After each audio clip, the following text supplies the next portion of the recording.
Sampah memang dahulu menjadi masalah utama bagi warga yang berada di Pulau Serangan, Bali. Tetapi itu dahulu. Saat ini warga Pulau Serangan sudah mempunyai cara tersendiri untuk mengatasi persoalan sampah tersebut.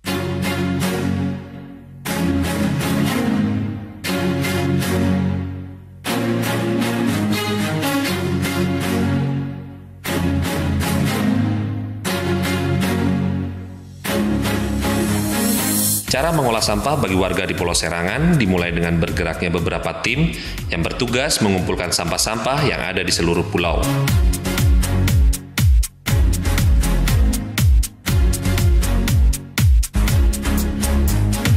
Setelah terkumpul, lalu sampah-sampah tersebut dikumpulkan menjadi satu, kemudian dipilah berdasarkan kategori organik dan non-organik.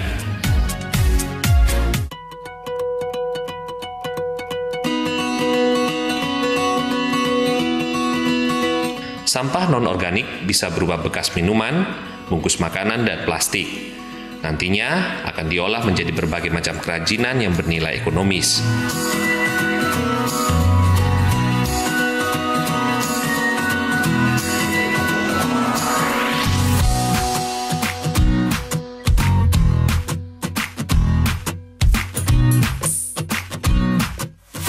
Sedangkan untuk sampah organik, setelah diolah akan menjadi kompos.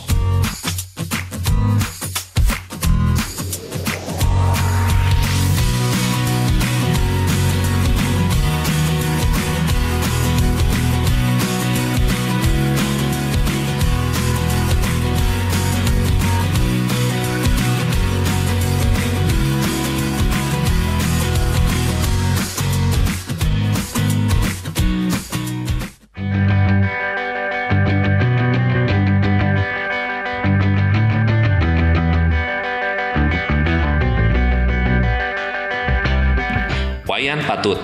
Ya, inilah sosok di belakang ide pengolahan sampah dan pengembangan Pulau Serangan.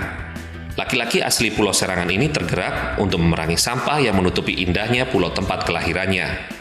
Mulai dari tahun 1998, dia mulai bergerak untuk mencari pemecahan masalah sampah yang menumpuk di daerahnya. Menurut Wayan Patut, dengan membuang sampah ke TPA hanyalah memindahkan masalah saja tanpa menyelesaikannya. Sampah-sampah yang kita manfaatkan selama ini kan yang terjadi cuma bagaimana memindahkan masalah. Nah, dari masyarakat Serangan dibuang ke TPS, di TPS dibuang ke TPA. Kita mau itu ditekan, gitu, sehingga beban di TPA itu sangat rendah. Gitu. Nah, dari yang organiknya kita jadikan kompos, dari kompos kita mencoba untuk melakukan contoh-contoh budidaya atau pengembangan tanaman-tanaman sayur-sayuran, buah-buahan, termasuk bunga untuk keperluan upacara.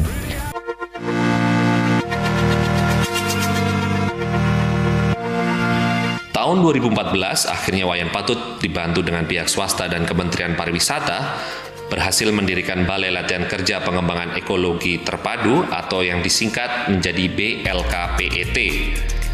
Selain kegiatan mengolah sampah tersebut, Wayan Patut juga tidak lupa untuk membagikan ilmu-ilmu yang lain kepada masyarakat Serangan. Di BLKPET ada banyak kegiatan yang dilakukan. Selain pengolahan sampah, ada juga kebun bercocok tanam. Menariknya, tanaman yang dipilih adalah tanaman yang lazimnya tidak tumbuh di lahan pesisir pantai seperti Pulau Serangan.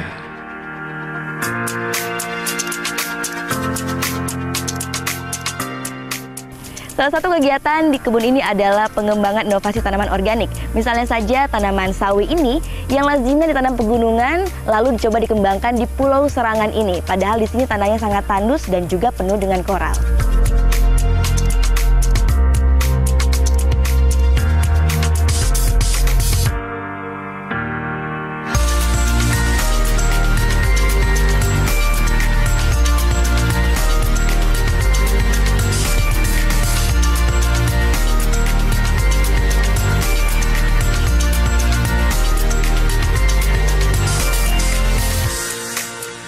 Menurut Wayan Patut, PR besar yang harus diselesaikan adalah mengubah pola pikir masyarakat Pulau Serangan yang selalu berpikir layaknya nelayan pada umumnya, yaitu mengambil dan menggunakan tanpa memikirkan cara memperbaharuinya.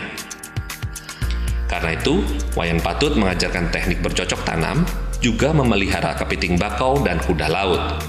Dengan harapan semua ilmu tersebut bisa menjadi bekal untuk meningkatkan daya ekonomi masyarakat Serangan.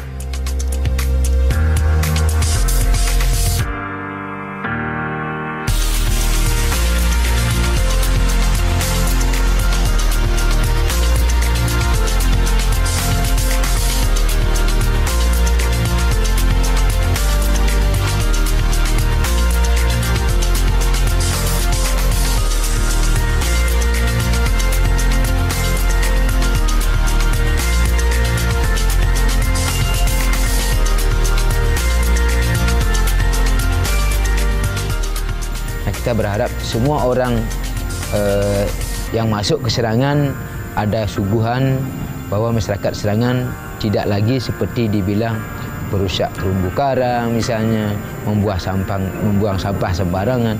Tapi kita sudah loh, buktinya sudah berusaha mau mengelola. Nah, masalah kekurangannya, mari mohon diisi bersama. Nah, harapan yang paling terakhir adalah masyarakat Serangan bisa mendiri di atas tanahnya sendiri. Dan saat ini, Pulau Serangan adalah pulau yang bersih dan indah. Terbebas dari tumpukan sampah, diganti hamparan tanaman-tanaman hijau.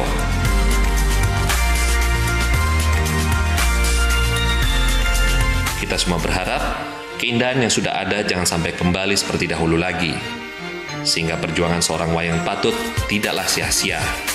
Mari kita jaga bersama. Kita Natalia, Andi Setiawan melaporkan untuk NET.